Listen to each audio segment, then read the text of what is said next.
ऐतिहासिक स्थल जोरवे। जोरवे महाराष्ट्र प्रांत के अहमदनगर जिले में गोदावरी की सहायक नदी प्रवरा के बाएं तट पर स्थित है। 1963 EHD संकालिया ने यहां उत्खनन कार्य करवाया था, जिसमें विभिन्न सांस्कृतिक स्तरों का उद्घाटन हुआ।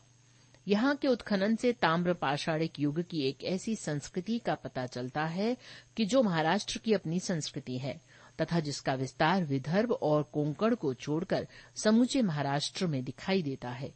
इसकी कालावधि ईसा पूर्व 1400 से 700 निर्धारित की गई है। इस संस्कृति के अन्य उत्खनित पुरास्थल हैं नेवासा, दायमाबाद, अहमदनगर जिला, चंदोली, इनामगांव, पुणे, प्रकाश तथा नासिक। इसमें दक्षिण की नव पाषाणिक संस्कृति के तत्व भी मिलते हैं। जोरवे संस्कृति मुख्यतः ग्रामीण थी, लेकिन इसके कुछ स्थल दैमाबाद, इनाम गांव से नगरीकरण के साक्ष्य भी मिलते हैं। ये सभी नदी तट पर स्थित थे। इस संस्कृति के लोग स्थायी रूप से मकान बनाकर गांवों में निवास करते थे। मकान मिट्टी, गारे, घास फूस तथा बल्लियों की सहायता से तैयार किए जाते थे। इनका स्वरूप वर्गाकार, वृत्ताकार अथवा आयताकार मिलता है। इस संस्कृति की अपनी एक विशिष्ट पात्र परंपरा थी, यद्यपि इसमें अन्य पात्र परंपराओं को भी अपना लिया गया था। जोरवे परंपरा में लाल आधार पर काले डिजाइन के बर्तन चाक पर बनाए जाते थे। बर्तनों को सावधानी पूर्वक तैयार किए गए आवों में पकाया जाता था। नमूना इस संस्कृति का एक खास टोंटीदार तथा नौतली मृद भांड है। इसके अतिरिक्त गहरे कटोरे, तसले, मटके, घड़े आदि भी मिलते हैं, किंतु धाबियां या तश्तरियां नहीं मिलती। दायमाबाद से तांबे की बनी हुई 4 आकृतियां, रथ हाँकते हुए मनुष्य, वृषभ, गेंडा तथा हाथी मिले हैं। जोरवे संस्कृति के लोग कृषि तथा पशुपालन करते थे। जौ, गेहूं, मसूर, मटर, चावल आदि की खेती करते थे। बेर की गुठलियां भी मिली हैं। गाय, बैल, भैंस, भेड़, बकरी, सुअर, घोड़ा आदि उनके पालतू पशु थे। यहां से लघु पाषाणोपकरण भी बहुतायत से मिलते हैं। हल्के रत्नों के बने बहुसंख्यक मनके तथा माता देवी की अनेक रूपों में मिट्टी की मूर्तियां मिलती हैं। जोरवे संस्कृति के लोग अपने मृतकों को अस्थि कलश में रखकर घरों के फर्श के अंदर गाड़ते थे। अस्थि पंजर घरों के फर्श के नीचे दफनाए हुए मिलते हैं। शवों को उत्तर दक्षिण स्थिति में रखा जाता था। कब्रों में मिट्टी के बर्तन तथा तांबे के कुछ उपकरण भी रखे जाते थे। ये किसी परलोक संबंधी विचार का सूचक है। बच्चों को अस्थि कलश में दफनाया जाता था। जोरवे के स्थलों से धूसर भांड भी मिलते हैं, जो दक्षिण की नवपाषाण परंपरा के हैं। पृष्ठ संख्या 103। द्वारका। प्रमुख तथ्य। गुजरात प्रांत के सौराष्ट्र क्षेत्र में पश्चिमी समुद्र तट के समीप द्वीप पर स्थित द्वारका को भगवान कृष्ण की राजधानी माना जाता है।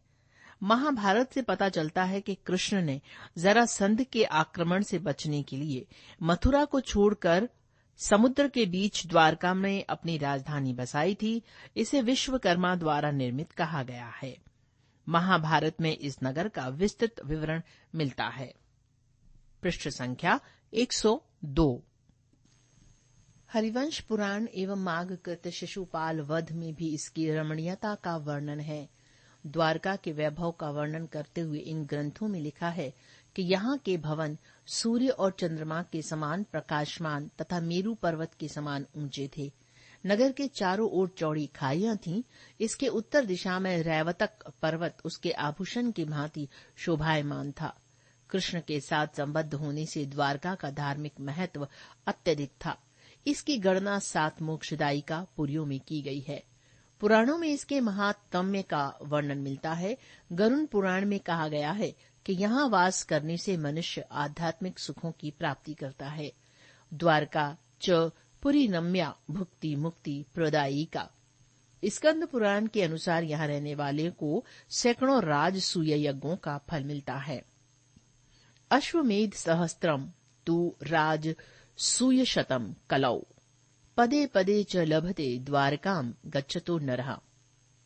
स्कंद पुराण 220/28। देवगढ़। प्रमुख तथ्य। वर्तमान देवगढ़ उत्तर प्रदेश के ललितपुर जिले में जाखलीन रेलवे स्टेशन के निकट स्थित है। यहां से गुप्त काल में बना हुआ भगवान विष्णु का प्रसिद्ध मंदिर, जिसे दशावतार मंदिर कहा जाता है, मिलता है। इसकी गणना भारत के सर्वश्रेष्ठ मंदिरों में की जाती है। वर्तमान में ये मंदिर खंडित अवस्था में है, किंतु इससे ज्ञात होता है कि गुप्त युग में ये मंदिर अत्यंत भव्य एवं सुंदर रहा होगा। मंदिर का निर्माण ऊंचे तथा चौड़े चबूतरे पर हुआ है। इसके गर्भगृह का प्रवेश द्वार अत्यंत कलापूर्ण है, जिसे द्वारपालों, नदी देवताओं आदि की मूर्तियों से सजाया गया है। उशनीश यानी गोपिंग के मध्य भाग में चतुर्मुखी विष्णु को आसीन दिखाया गया है। दीवारों पर शेषशायी विष्णु, नर नारायण, गजेंद्र, मोक्ष आदि के सुंदर दृश्य खुदे हुए हैं। राम एवं कृष्ण की विविध लीलाओं का प्रदर्शन भी मिलता है। इस मंदिर में मूलतः एक शिखर था, जो अब नष्ट हो गया है। इसके पूर्व के मंदिरों में शिखरों का अभाव है। इस मंदिर को गुप्त वास्तुकला का उत्कृष्ट उदाहरण माना जाता है। देवगढ़ पहाड़ी पर गुप्त काल से लेकर पूर्व मध्य युग तक अनेक मंदिरों तथा मूर्तियों का निर्माण हुआ। जैन वास्तु तथा तक्षण की दृष्टि से भी यह स्थान महत्वपूर्ण है। यहाँ एक दुर्ग के विशाल घेरे में 31 जैन मंदिर मिलते हैं। विष्णु मंदिर के अतिरिक्त यहाँ के कुछ अन्य प्रमुख मंदिर गोमतेश्वर, भरत, चक्रेश्वरी, पद्मावती, ज्वाला मालिनी, पंच परमेष्ठी आदि हैं। इनमें अनेक हिंदू तथा जैन मूर्तियां मिलती हैं। चंपा वर्तमान बिहार के भागलपुर जिले की भूमि में प्राचीन काल का अंग महाजनपद था। चंपा इसी की राजधानी थी। पुराणों में इसका नाम मालिनी भी मिलता है। जातक ग्रंथों से पता चलता है कि ये एक समृद्धशाली नगरी थी, जहां अनेक संपन्न व्यापारी निवास करते थे। ये नगर रेशम के वस्त्र बुनने का ये एक महत्वपूर्ण केंद्र था, जहां के बुने हुए रेशमी वस्त्र दक्षिणी पूर्वी एशिया के देशों तक पहुंचते थे। यहाँ के व्यापारियों ने हिंद चीन में जाकर चंपा नामक उपनिवेश स्थापित किया था। जैन ग्रंथ विविध तीर्थ कल्प में चंपा को एक तीर्थ बताया गया है, जहां तीर्थंकर वासु पूज्य का जन्म हुआ था। तीर्थंकर महावीर ने भी इस नगर में निवास किया था। बुद्ध काल में चंपा ब्रह्मदत्त नामक राजा की राजधानी थी।